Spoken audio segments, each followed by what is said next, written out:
কৃষক সংগঠন সারা ভারত কৃষক সভার পক্ষ থেকে আমরা একটা টাইম চেয়েছিলাম, তিনি আজকেই টাইম দিয়েছিলেন। মাঝে তিনি ছিলেন না রাজ্যে, এই কারণে আজকে টাইম দিয়েছেন। এবং আমি বলবো যে খুবই সৌহার্দ্যপূর্ণ একটা পরিবেশে আলোচনা হয়েছে। তিনি আমাদেরকে জানেন ভালো করে, যেহেতু ত্রিপুরায় দীর্ঘদিন চাকরি বাকরি করেছেন, এটা উনি খোলামেলাই বলেছেন। এবং তিনি আশ্বস্ত করেছেন, প্রথম কথা যেটা, যে আমাদের এই ডেপুটেশনের উল্লেখিত বিষয়গুলো উনি নোট করেছেন এবং ওইগুলির ব্যাপারে কার্যকরী ব্যবস্থা কীভাবে নেওয়া যায় এটি দেখবেন।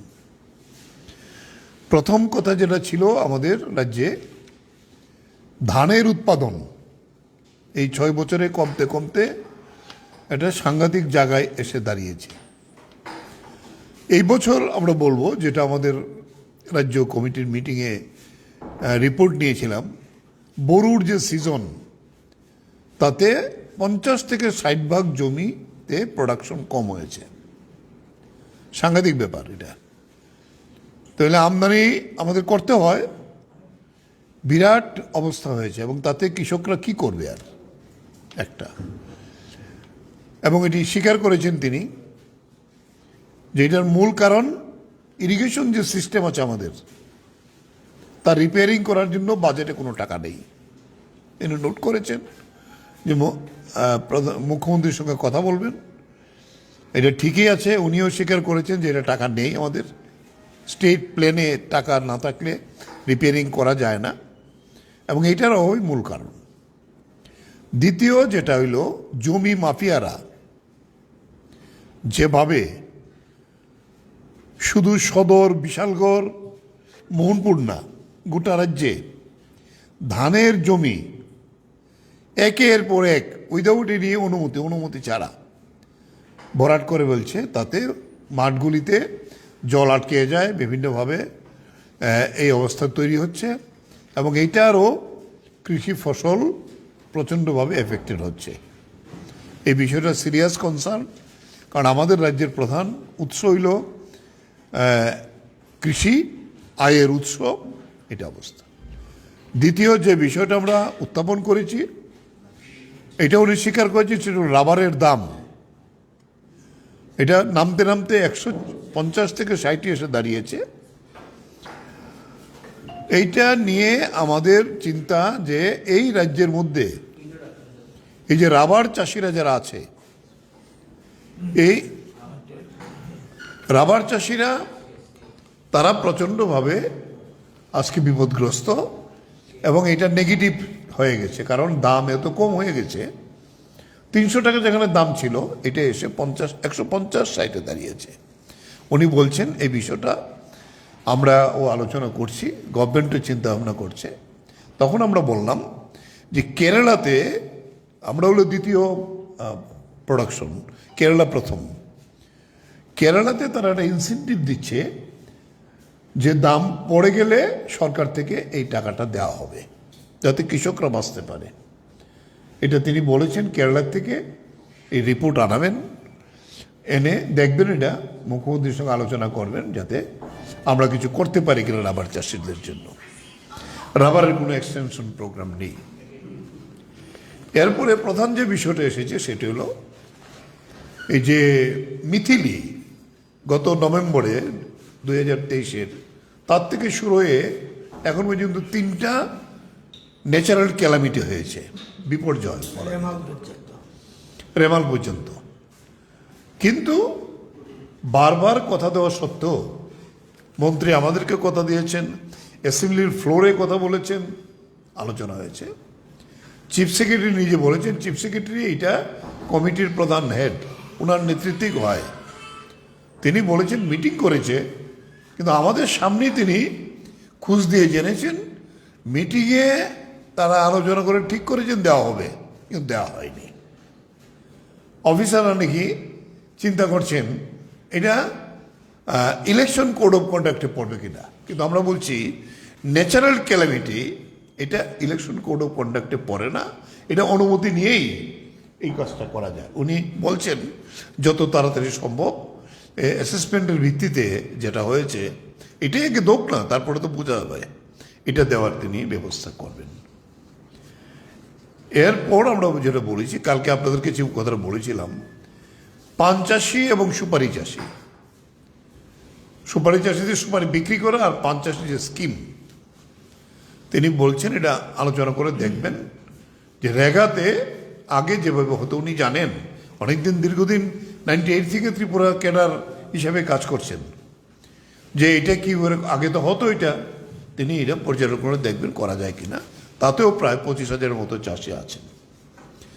এরপরে আমরা যেটা বলেছি যে আমাদের রাজ্যে এখনও 25 থেকে 30,000-এর মতো জমি আছে, মূলত উত্তর ত্রিপুরা, কাঞ্চনপুর, ধলাইয়ের ছামুনো সাব ডিভিশন যেটা আছে, লংথরা ভ্যালি, এই জায়গাতে সবচেয়ে বেশি হয় আর কি। তো এই বছর ট্রাইবাল ওয়েলফেয়ার ডিপার্টমেন্ট এবং এডিসি কেউ জমিয়াদের জন্য জুম করার কোনো উপকরণ, সাহায্য যেটা দেওয়ার কথা দেওয়া হয়নি। তিনি এটাও বলছেন যে আমি ট্রাইবাল ওয়েলফেয়ারের সঙ্গে কথা বলবো যাতে জমিয়াদের এই বিষয়টা করা হয় আর কি। তাহলে এই যে প্রোডাক্টিভিটি কৃষির যেভাবে কমে যাচ্ছে, এটা হইলো আমাদের সবচেয়ে বড় কনসার্ন। এরপরে যে বিষয়টা আসছে সেটা হলো যে আপনারা জানেন, এটা অনেকবার আমরা এই বিষয়টা উত্থাপিত করেছি, ওনার কাছে এটা উত্থাপিত করলাম, সেগুলো হাতি যেভাবে এখন পর্যন্ত 15 জন তেলিয়ামুড়ার সাব ডিভিশনের মানুষ মেরেছে, প্রচুর সম্পত্তি নষ্ট করেছে, কি করা যায় এটা?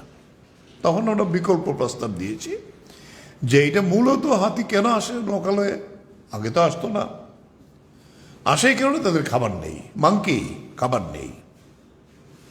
তো এইগুলো প্রোটেকশন করার জন্য শুধু বেড়া দিলে হবে না, কোনো এরিয়া ডিমার্কেটেড করে সেখানে হাতির যে খাবার প্ল্যান্টেশন, এটা ফরেস্টকে করতে হবে, এটা রক্ষা করতে হবে যাতে হাতিকে খাবার দেওয়া যায়, আর ইমিডিয়েটলি যাতে এটা করা যায়। তিনি বলেছেন যে মিনিস্টার নিজেও এটা নিয়ে মিটিং করেছেন, এটা কি করা যায় একটা পরিকল্পনা তাদের দিক থেকে নেওয়ার সেখানে চেষ্টা করবেন। এরপর যে বিষয়টা আমরা তুলেছি, শুধু কৃষক সভা না, এটা ত্রিপুরার জনজীবনের সমস্যা। গতকালকেও প্রায় 4টা জায়গাতে, গত পরশু দিন 4টে জায়গাতে রাস্তা ব্লক হয়েছে। কৃষির জন্য জল নাই, বিদ্যুৎ নাই, রাস্তা চলাচলের উপযুক্ত, কোনো জায়গায় স্কুল চলে না। মানুষের যে বহিঃপ্রকাশ তার ক্ষোভের, কি করবে কেউ কথা বলার নেই, সরকার নেই, সরকারের অস্তিত্ব খুঁজে পাওয়া যায় না। তাই মানুষ রাস্তায় বসছে, এটা সহজ পথ। তো রাস্তায় যে বসছে এটা রুগী যেতে পারে না, এটা জরুরি কাজে যেতে পারে না, এটা তো আরেকটা জনদুর্ভোগ হচ্ছে। কিন্তু মানুষ তো তার ক্ষোভ প্রকাশ করছে সরকারের বিরুদ্ধে। এই বিষয়টাও তিনি এটা তুলেছেন, তুলে এই বিষয়টা আমরা তুলব। এরপরে যে বিষয়টা আমাদের বিরোধী দল নেতার নেতৃত্বে এটি প্রতিনিধি দল, সেখানে লংথরা ভ্যালির এই যে দুর্গম এলাকা, এই এলাকা সফর করেছে, সফর করে সেখানে ম্যালেরিয়ার আক্রমণ এবং সেখানে খাদ্যর অভাব প্রচণ্ড, এই বিষয়টা নিয়ে তিনিও চিঠি দিয়েছেন। আমরাও এই বিষয়টা এখানে উত্থাপন করেছি। তিনি বলেছেন উনি সঙ্গে সঙ্গে ডিএম ধলাইকে বলেছেন, এবং এখন ওইখানে ক্যাম্প হচ্ছে, মেডিকেল ক্যাম্প হচ্ছে ভালো, এবং যেখানে অভাবী মানুষ আছে তাদের কিভাবে কাজ দেওয়া যায় এই বিষয়টা দেখবেন। আরেকটা সবচেয়ে বড় প্রশ্ন যেটা আমরা উপস্থাপিত করেছি সেটি হলো রেগার কাজ, যেখানে 70-80 মেন্ডিজ হতো, এইবার এটা নামতে নামতে এসে 30 মেন্ডিজে দাঁড়িয়েছে। অথচ তাদের প্রতিশ্রুতি ছিল 200 মেন্ডিজ দেওয়া হবে, মজুরি বাড়ানো হবে।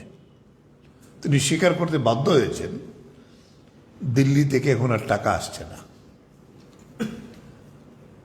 এটাকে নেগেটিভ সেন্সে কি হচ্ছে না হচ্ছে তো ডাইরেক্টলি বলতে পারে না উনি, যে চিফ সেক্রেটারি, কিন্তু দিল্লি থেকে টাকা আসছে না, এই কারণে কাজ নেই। তাহলে এই হলো চেহারা।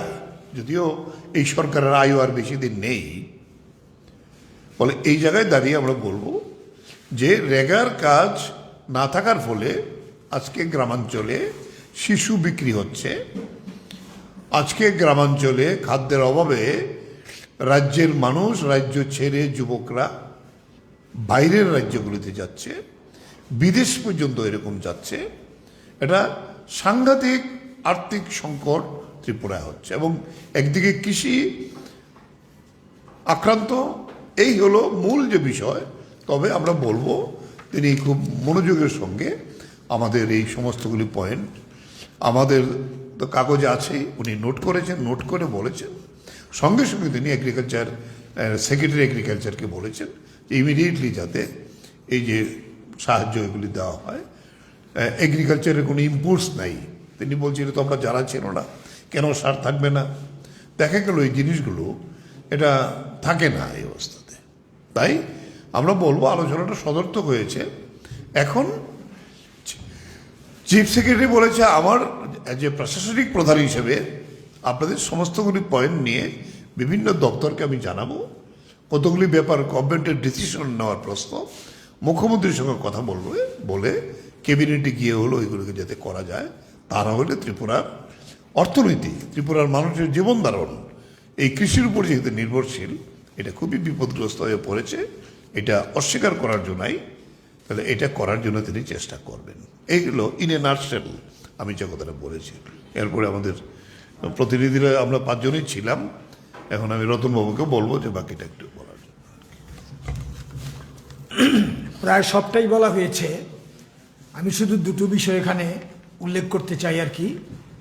মাননীয় মুখ্য সচিবকে আমরা বলেছি সারা রাজ্যে বিদ্যুতের যে বেহাল চিত্র, গণবিক্ষোভ আছড়ে পড়েছে, হাসপাতালে 1.5-2 ঘন্টা বিদ্যুৎ থাকে না, মানুষের দুর্ভোগ চরমে।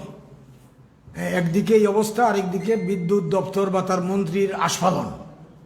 একটা অসহ্য অবস্থার মধ্যে এই রাজ্যের মানুষ গিয়ে দাঁড়িয়েছেন। বিদ্যুৎ সংকট, পাশাপাশি রাস্তা, ড্রেন।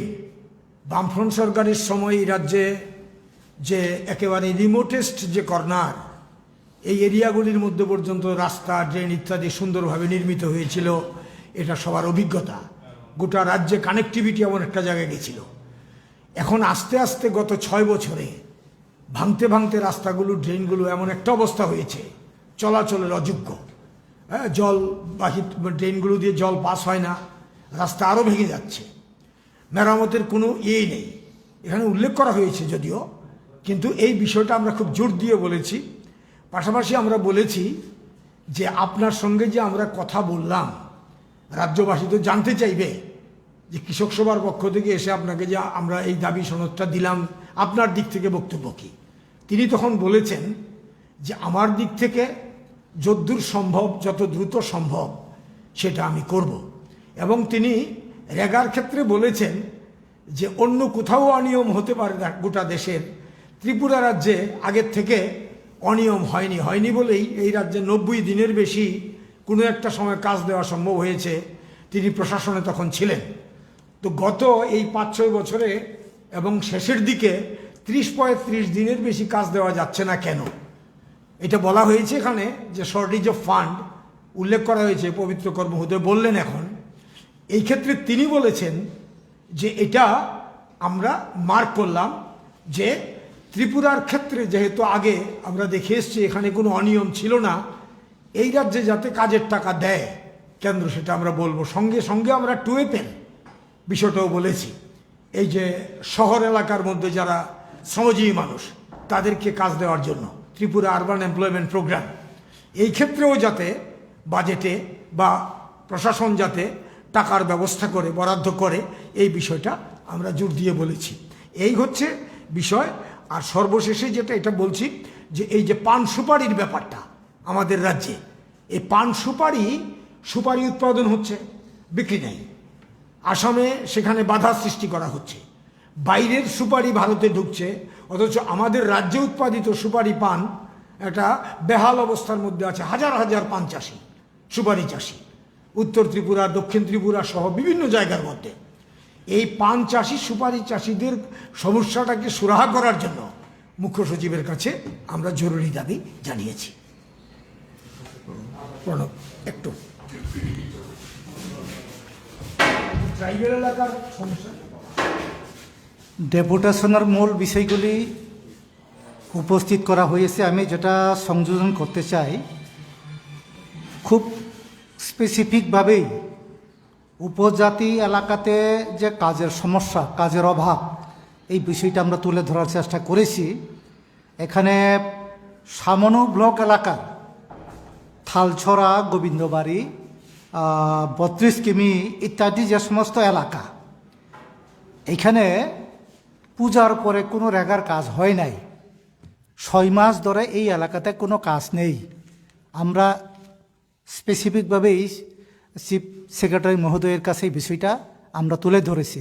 চিফ সেক্রেটারি আমাদের কাছে বলেছেন, আমাদের বিধানসভার বিরোধী দলনেতা জিতেন চৌধুরী সাহেব ওনাকে একটা চিঠি লিখেছেন। এই চিঠির মূলে এর মধ্যেই এটা চিফ সেক্রেটারি সাহেব সরকারি তরফ থেকে উদ্যোগ নিয়েছেন এগুলো খবর নেওয়ার জন্য। উনিও স্বীকার করেছেন কাজ খুবই কম হচ্ছে, রেগার কাজ। আমরা বলেছি রেগার কাজ যাতে সেখানে বৃদ্ধি করা যায়। এবং উপজাতি এলাকাতে এখানে স্বাস্থ্য পরিষেবার যে বিষয়গুলি, এটা খুবই সমস্যার মধ্যে আছে। এখানে ম্যালেরিয়ার যে বিষয়টি সেগুলো এখানে উপস্থিত হয়েছে। এখানে আমরা স্পেসিফিকভাবে এখানে বলেছি খেদাসরা পিএইচসিতে মাত্র একজন মেডিকেল অফিসার, একটা পিএইচসিতে মিনিমাম 3 জন মেডিকেল অফিসার থাকতে হয় এবং সাফিসিয়েন্ট নার্স এবং অন্যান্য স্টাফ থাকতে হয়। আসলে ডাক্তার নেই, পরিষেবা নেই। এই বিষয়গুলো উনি নোট করেছেন এবং ইমিডিয়েট এই ব্যাপারে ব্যবস্থা নেবেন বলে উনি আমাদের কাছে আশ্বাস দিয়েছেন। এবং এখানে মূলত উপজাতি এলাকার যে সমস্যাগুলি আমরা তুলে ধরার পর চিফ সেক্রেটারি সাহেব উনি বলেছেন, এখানে আমাদের বিরোধী দলনেতা যেভাবে পয়েন্ট ওয়াইজ এখানে চিঠিতে লিখেছেন, আমরা সবটাই ইমিডিয়েট এই ব্যাপারে কি করা যায় আমরা দেখছি, এটা আশ্বাস দিয়েছেন।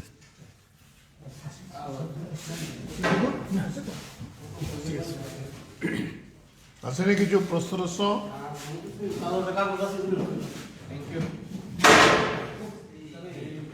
একটা কাগজ